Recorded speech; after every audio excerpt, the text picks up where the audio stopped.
आती है हम आते हैं आप लोगों के पास। आज हमारे बीच केंद्रीय नेतृत्व कॉमरेड मनोज सिंह जी हैं, जो कि एनपीएस के बारे में कुछ बताएंगे। आज क्यों हम लोग इस स्थिति में आए हैं। आज ऑल इंडिया लेवल में सभी जगह सभी ब्रांच के तहत ये प्रोटेस्ट हो रहा है।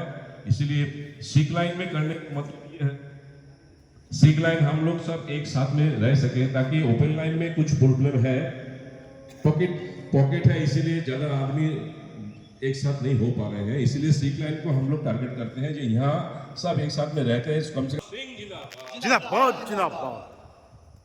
कॉमरेड मृणाला, प्रदीप दा, राकेश, हमारे यूनियन के तमाम साथी, रेल कर्मचारी साथियों, भाइयों बहनों, आज अखिल भारतीय स्तर पर नेशनल पेंशन स्कीम को खत्म करके ओल्ड पेंशन स्कीम लागू हो, इस बात के लिए आज का दिन पूरे देश में मनाया जा रहा है। और इस कड़ी में हम कटिहार से आपके बीच में, जब मृणाला ने फ़ोन किया तो हम दौड़े चले आए और आपके बीच में आज पहली बार हमें आने का मौका मिला। इस बात के लिए हम आप तमाम साथियों का शुक्रिया अदा करते हैं, धन्यवाद देते हैं। मित्रों, आप तमाम साथियों को जानकारी है, 1/1/2004 के बाद ये एनपीएस लागू हुआ था। 28 फरवरी 2001 को जब एनडीए की सरकार थी, उस सरकार में अटल जी प्रधानमंत्री हुआ करते थे, तो बीजेपी से थे। उनके वित्त मंत्री जसवंत सिन्हा जी पार्लियामेंट में जब बजट पेश कर रहे थे, तो उस वक्त उन्होंने इस बात का ऐलान कर दिया, इस देश में तमाम केंद्रीय कर्मचारियों को न्यू पेंशन स्कीम मिलेगा। न्यू पेंशन स्कीम आप तमाम साथियों को जानकारी होगी। हमारे मित्र लोग आपको बताए होंगे क्या स्थिति है उसकी।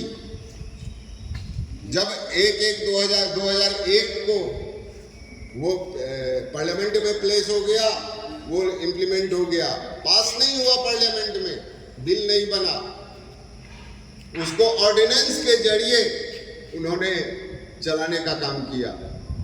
1/1/4 के बाद जो रेल कर्मचारी आए हैं उनको एनपीएस मिलेगा। वो भी कैसे? 10% आपका, 10% कर्मचारी भारत सरकार का, 20% बिजनेस करेंगे। किसके पास? कोई हर्षद मेहता होगा, कोई अडानी होगा, कोई अंबानी होगा, कोई लुटेरा होगा जो आपका भी पैसा लूट के ले जाएगा, उसका भी लेके चला जाएगा, फिर आप कटोरा लेके सड़क पे खड़े हो जाएंगे। ये स्थिति भारत सरकार ने रेल कर्मचारियों की, इस देश के केंद्रीय कर्मचारियों की बना देने का काम किया। हम लोगों ने इसका जबरदस्त विरोध किया, पार्लियामेंट को घेरने का काम किया, लेकिन भारत सरकार का कहना था कि हम इसको लागू करेंगे। हम लोग आंदोलनरत रहे, बीच बीच में आपके बीच में एनपीएस के सवाल को लेकर आते रहे। हम लोग सब लोग मीटिंग करते रहे, पार्लियामेंट का घेराव करते रहे। जहां भी आंदोलन की जरूरत हुई, ऑल इंडिया रेलवे फेडरेशन और एनएफ रेलवे मजदूर यूनियन ने आंदोलन को आगे बढ़ाने का काम किया, आंदोलन करता रहा।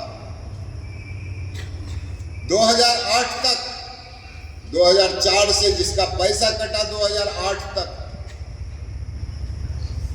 कोई हिसाब नहीं था भारत सरकार के पास। ऑल इंडिया रेलवे फेडरेशन ने और कॉमरेड उमरामल पुरोहित ने इस बात को बताने का काम किया और विरोध करने का काम किया कि रेल कर्मचारी का पैसा कहां जा रहा है, उसका क्या हिसाब है। उन्होंने कोई भी जवाब देने से इनकार कर दिया, लेकिन ऑल इंडिया रेलवे फेडरेशन के दबाव में जब भारत सरकार ने, हमने कहा कि कर्मचारी का एक नुमाइंदा उस एनपीएस के ट्रस्टी में होना चाहिए। 5 ट्रस्टी थे उस एनपीएस के, न्यू पेंशन स्कीम के 5 ट्रस्टी थे, 5 में 4 भारत सरकार के थे। एक हम लोगों ने प्रस्ताव दिया कि एक कर्मचारी पक्ष से होना चाहिए। कांग्रेस का ये रघुवैया, आप लोग जानते होंगे, एनएफआईआर का जनरल सेक्रेटरी है, उन्होंने बात करके ये बताने का काम किया और प्रस्ताव रख दिया कि जेसीएम का सेक्रेटरी उमराव जी उसके ट्रस्टी होंगे। जैसे ही वो उस ट्रस्टी में घुसे वैसे ही उन्होंने हिसाब मांगने का काम किया कि सबसे पहले 2004 से 2008 का पैसा 1000 करोड़ रुपया रेल कर्मचारियों का, केंद्रीय कर्मचारियों का कहां है, इसका हिसाब दो। सरकार बदल गई, एनडीए की सरकार चली गई, यूपीए की सरकार आ गई। उस सरकार ने कोई हिसाब नहीं दिया। हम लोग चिल्लाते रहे, पुरोहित जी चिल्लाते रहे, हिसाब देने का नाम नहीं लिया। 2013 में उन्होंने यूनियन पर इलेक्शन लादने का काम किया। इलेक्शन लादने के बाद सीधे उन्होंने उमराव पुरोहित को एक, चूंकि कांग्रेस की सरकार थी और कांग्रेस के एम्प्लॉइज यूनियन वाले पुरोहित जी के अगेंस्ट में पोस्टर छपा दिया। आप क्या भी पोस्टर लगाओ, पोस्टर साटने का काम किया। वो poster chamber of commerce, all India chamber of commerce के मीटिंग में उनको इनवाइट किया था, उस मीटिंग में वो गए थे। कोई पैसे का मामला नहीं था, कहीं भी कुछ नहीं था, लेकिन इन लोगों ने उनको बदनाम करने का काम किया। नतीजा हुआ कि 2013 के चुनाव के बाद इस देश में एनएफआईआर का संगठन अगर 2 रेल में वो डिफीट खाता, 16 रेल से में अगर 2 रेल में वो डिफीट खाता तो उनका फेडरेशन नहीं रहता। इसी प्रोपेगेंडा को करके उन्होंने अपने फेडरेशन को बचाने का काम किया था 2013 में। खैर ये तो अलग बात हो गई। इसके बाद पेंशन स्कीम को लेके बिल बनाने के लिए 2013 में जब पार्लियामेंट बैठा, उसके जस्ट आफ्टर उस बिल के बाद पार्लियामेंट का 14 में इलेक्शन होना था, चुनाव होना था। 2013 में बिल आ गया पार्लियामेंट में। इस बिल को कानून बना दो। जो ऑर्डिनेंस के जरिए चल रहा था, ये एनपीएस को पीएफआरडीए बोल के एक बिल ले आया पार्लियामेंट में, और उस बिल को पार्लियामेंट में पास करने का काम हुआ। राज्यसभा में जब वो बिल गया पास होने के लिए, आईएनटीयूसी का अध्यक्ष मिस्टर संजीवा रेड्डी पार्लियामेंट का मेंबर होता, राज्यसभा में मेंबर था, पिछले दरवाजे से पार्लियामेंट में गया था। उसने इस बात को सपोर्ट करने का काम किया कि एनपीएस इस देश में तमाम केंद्रीय कर्मचारियों पर लागू होना चाहिए। ताली बजा के उन्होंने इसको पास करने का काम किया, और उसी का बच्चा ये एम्प्लॉइज यूनियन है, और उसी का बच्चा जिसने इसको ऑर्डिनेंस के जरिए लाया था बीआरएमएस वाला, भारतीय मजदूर संघ वाला, रेल मजदूर संघ वाला। तो ये दोनों कभी भी रेल कर्मचारियों का हितैषी नहीं हो सकता, कभी भी रेल कर्मचारियों के लिए आंदोलन नहीं कर सकता। ऑल इंडिया वेमेंस फेडरेशन और एनएफ रेलवे मजदूर यूनियन ने लगातार 3 संघर्ष करने का काम किया। हमारा इतिहास है 60 का, 68 का और 74 का। 74 की लड़ाई रेल कर्मचारियों के हक और हुकूक की लड़ाई थी, उनके पेट की लड़ाई थी, उनके भूख की लड़ाई थी।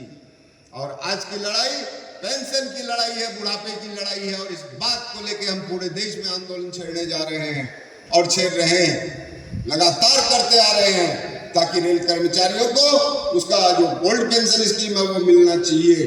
नहीं, अभी हम बदरपुर में कुछ दिन पहले मीटिंग कर रहे थे, मंच पर बैठे थे, 3 लोग आए मेरे पास, और तीनों ने हमें कहने का काम किया कि दादा हमें 1300 रुपया पेंशन मिला, हमें 900 रुपया पेंशन मिलता, हम खाएंगे क्या, दवाई खरीदेंगे, यह स्थिति है।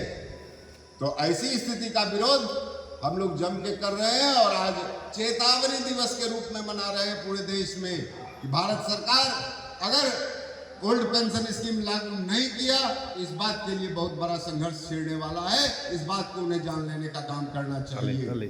हमारे मित्र बहुत देर से बैठे हैं, वो भी कुछ बताएंगे आपको, लेकिन 2 मिनट का समय और हम लेना चाहते हैं। आप लोगों में से हमको लगता है अभी एनपीएस वाले मैक्सिमम लोग होंगे यहाँ, बहुत सारे लोग होंगे यहाँ पर। तो एनपीएस आप जान लीजिए, पेंशन हमारी एक चादर है बुढ़ापे की, बुढ़ापे का चादर है जिसको ओढ़ कर हम अपना बुढ़ापा काटते हैं। परिवार में बच्चे हमें बोझ न समझे, क्योंकि हम जब बूढ़े हो जाएंगे पेंशन नहीं मिलेगा, कुछ रहेगा नहीं, तो बच्चा लोग भी हमें अलग नज़र से देखता ही है, स्वाभाविक है। बहुत लोग देखते हैं, बहुत बच्चे देखते हैं।